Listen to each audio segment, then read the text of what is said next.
الحمد لله الذي أرسل رسوله بالهدى ودين الحق ليظهره على الدين كله وكفى بالله شهيدا. أشهد أن لا إله إلا الله وحده لا شريك له، إياك نعبد وإياك نستعين، وأشهد أن سيدنا محمدا عبده ورسوله لا نبي بعده. اللهم صل وسلم وبارك على سيدنا محمد وعلى آله وأصحابه أجمعين، أما بعد. فيا أيها المسلمون، أوصيكم ونفسي بتقوى الله وطاعته لعلكم تفلحون. أعوذ بالله من الشيطان الرجيم. بسم الله الرحمن الرحيم. يا أيها الذين آمنوا اتقوا الله حق تقاته ولا تموتن إلا وأنتم مسلمون. صدق الله العظيم. Ma'asyiral muslimin, sidang Jumat rahimakumullah. Alhamdulillah, sampai dengan Jumat siang hari ini, tanggal 14 Jumadil Akhir 1447 Hijriah atau tanggal 5 Desember tahun 2025 Masehi. Alhamdulillah, sampai dengan Jumat siang hari ini kita semua oleh Allah masih diberikan panjang umur, kesempatan hidup di muka bumi ini untuk meneruskan perjuangan hidup kita, yaitu fastabiqul khairat, berlomba-lomba dalam kebaikan, berlomba-lomba mencari bekal untuk bekal kelak di akhirat nanti, yaitu takwa kepada Allah Subhanahu wa ta'ala. Ma'asyiral muslimin, sidang Jumat rahimakumullah, di atas mimbar ini khatib tidak pernah bosan-bosan, karena memang ini menjadi syarat rukun khutbah Jumat.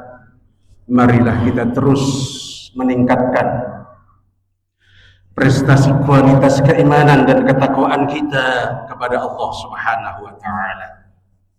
Taqwa dalam arti menjalankan seluruh perintahnya dan menjauhi semua larangan-larangan Allah Subhanahu wa ta'ala.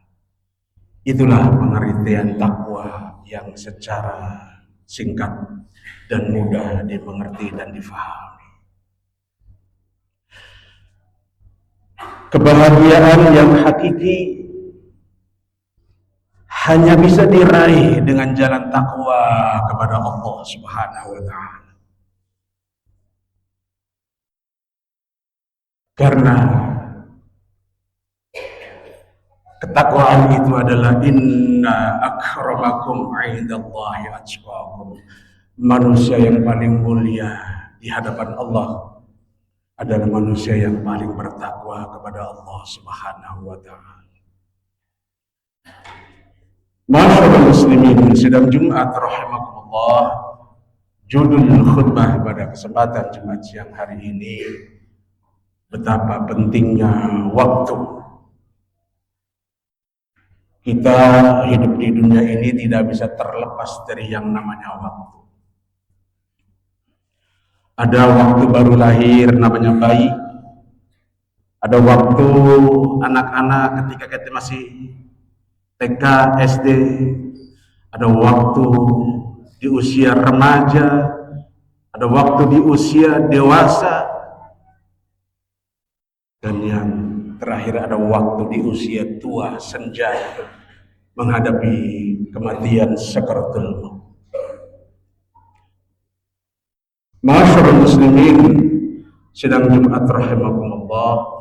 Allah Subhanahu wa taala berfirman di dalam Al-Qur'anul Karim. A'udzu billahi minasyaitonir rajim. Bismillahirrahmanirrahim. Wal 'asri. Demi waktu, demi masa, Allah Subhanahu wa taala bersumpah menggunakan atas nama waktu. Kenapa? Berarti ini waktu amat sangatlah penting buat kita manusia yang saat ini sedang dihidupkan di dunia oleh Allah Subhanahu wa taala. Karena kelak kita ketika berhadapan dengan Allah di akhirat nanti, seluruh waktu yang Allah berikan kepada kita pada saat kita hidup di dunia akan dimintai pertanggungjawaban oleh Allah Subhanahu wa taala. Karena porsi waktu yang Allah berikan sehari semalam itu semuanya sama, yaitu 24 jam. Sayyidatuna Aisyah istri Rasulullah meriwayatkan dari Rasulullah bahwa kita dikasih bocoran bagaimana caranya membagi waktu yang jumlahnya 24 jam, karena Rasulullah dekat dengan Allah, dekat dengan Jibril, dikasih bocoran. Dari 24 jam itu dibagi menjadi 3. 8 jam yang pertama untuk beribadah kepada Allah Subhanahu wa taala. Di situ ada sholat 5 waktu, ada sholat tahajud, ada sholat duha, ada sholat taubat, ada sholat tasbih, ada baca Quran. Disitulah 8 jam yang porsinya diberikan untuk beribadah kepada Allah Subhanahu wa taala. Tidak boleh beribadah terus lupa bekerja, lupa mencari nafkah. Padahal bekerja mencari nafkah, menafkahi untuk anak istri keluarga kita adalah merupakan bagian dari kewajiban kita. Bagaimana anak-anak kita yang membutuhkan biaya untuk kuliah, untuk pesantren, kalau orang tuanya malas bekerja. Ma'asyiral muslimin, sidang Jumat rahimakumullah. Itu 8 jam yang pertama porsinya dikhususkan untuk ibadah kepada Allah Subhanahu wa taala. Kemudian 8 jam yang kedua bocoran dari Nabi ini yaitu pergunakan untuk mencari harta, bekerja keras. Akan tetapi tidak boleh juga bekerja siang malam sampai lupa beribadah kepada Allah, lupa sholat, lupa waktunya puasa nggak puasa. Tidak boleh karena sudah ada porsinya. Jadi yang pertama porsinya adalah 8 jam untuk beribadah, yang kedua porsinya adalah untuk bekerja. Jangan lupa pada saat kita bekerja harus selalu ingat kepada Allah. Jadi sudah tidak ada lagi pada saat kita bekerja menyeleweng dari aturan-aturan Allah. Terjadi korupsi. Sudah tidak lagi, karena 8 jam yang pertama sudah digunakan untuk beribadah, fondasi keimanannya insya Allah sudah harus kuat kalau orang ibadahnya sudah bagus. Jadi yang kedua adalah porsinya untuk bekerja, silakan dipergunakan semaksimal mungkin untuk meraih fadilah, ya, berubah pekerjaan kita sesuai dengan profesi masing-masing. Dan 8 jam yang terakhir, yang ketiga, porsinya adalah untuk beristirahat. Kita butuh istirahat. Badan kita ini bukan robot, butuh tidur. Ada anak dan istri di rumah, ya, yang harus kita didik, yang harus kita perhatikan. Jadi 8 jam itu kebutuhan kita untuk istirahat, tidur bersama keluarga. Nafkahi batin kepada istri pun bagian dari ibadah kepada Allah Subhanahu wa ta'ala. Masyarul muslimin, sidang Jumat rahimakumullah. Tadi sudah saya bacakan dalam surah Al-Asr, wal 'asri, demi waktu, innal insana lafi khusrin. Kata Allah, sesungguhnya manusia benar-benar berada di dalam kerugian. Kenapa manusia itu menjadi rugi? Karena tidak pandai memanfaatkan waktu yang Allah berikan, yang Allah titipkan kepada kita dengan sebaik-baiknya. Bagaimana caranya agar tidak rugi? 4 syaratnya. Pertama, illal ladzina amanu, kecuali dia menjalani hidupnya dipondasi dengan pondasi iman yang benar, yang kuat, yang hebat. Kemudian yang kedua, wa amilus shalihat. Tidak cukup hanya dengan iman. Saya iman kepada Allah, saya Islam agamanya. Mana buktinya? Salat 5 waktu. Harus wa amilus shalihat, kerjakan keimananmu, buktikan keimananmu. Kalau kita punya harta, buktikan. Ada perintah wajib untuk berzakat. Kita mengaku beriman kepada Allah, Allah perintahkan wajib itu zakat, keluarkan. Minimalnya 2,5%. Kalau tidak dikeluarkan itu zakat yang harus dikeluarkan itu wajib, kemudian kita tahan, kita tidak keluarkan, Allah Subhanahu wa ta'ala yang akan memaksa mengambilnya. Tentu dengan caranya Allah, karena itu hak prerogatifnya Allah Subhanahu wa ta'ala. Wa amilus shalihat. Itu pun belum cukup. Harus watawasaw bil haq. Itu yang ketiga. Saling memberi nasihat, saling menasehati dalam kebaikan sesama teman, dalam rumah tangga, dalam keluarga, baik itu pada anak, pada istri. Karena dalam satu rumah tangga kadang-kadang ada yang satu mau sholat, ada satunya enggak. Disitulah kewajiban kita untuk watawasaw bil haq, watawasaw bis sabr. Punya teman tidak sholat, ajak, doakan, karena itu perintah dari Allah, watawasaw bil haq.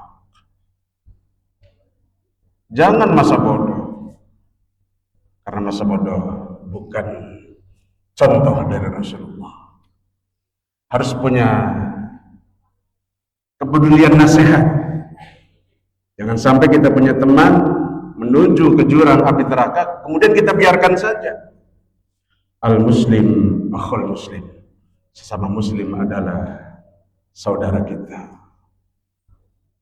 Yang terakhir, watawasaw bis sabr, yang keempat, saling menasihati dalam kesabaran. Karena nasihat baik itu harus punya kesabaran. Tidak mudah nasihat baik, apalagi nasihatnya kan ada ta'muruna bil ma'ruf, nasihat dalam kebaikan, wa tanhauna 'anil munkar, mencegah perbuatan keji dan mungkar. Nah, ini yang tidak mudah, mencegah orang dari mabuk-mabukan, minuman keras. Ya.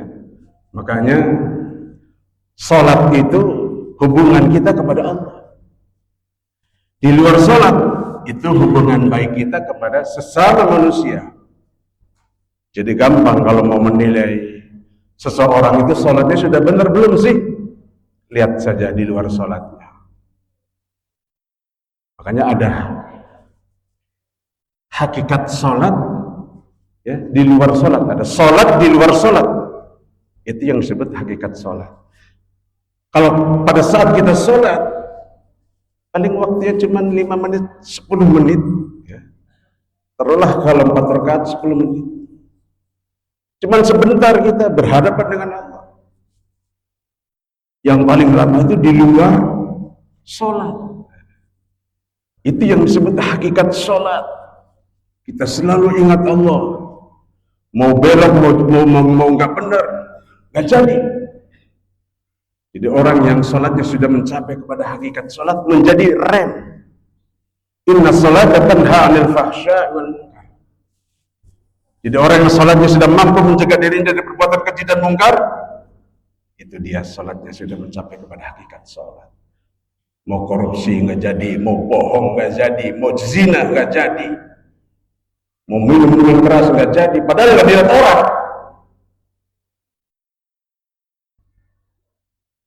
Karena dia punya ada sholat di luar sholat, itulah hakikat sholat.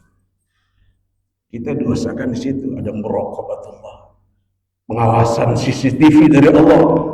Kalau CCTV manusia, buatan manusia ada matinya, listriknya mati, udah nggak jalan. Berbeda dengan CCTV-nya Allah yang maha hidup, tidak ada mati-matinya. Jadi kalau Tuhan ada matinya, itu bukan Tuhan. Allah maha hidup. Masyarul muslimin, sidang Jumat rahimakumullah. Saya kira itu saja khutbah Jumat yang bisa disampaikan mengenai tentang waktu, ya.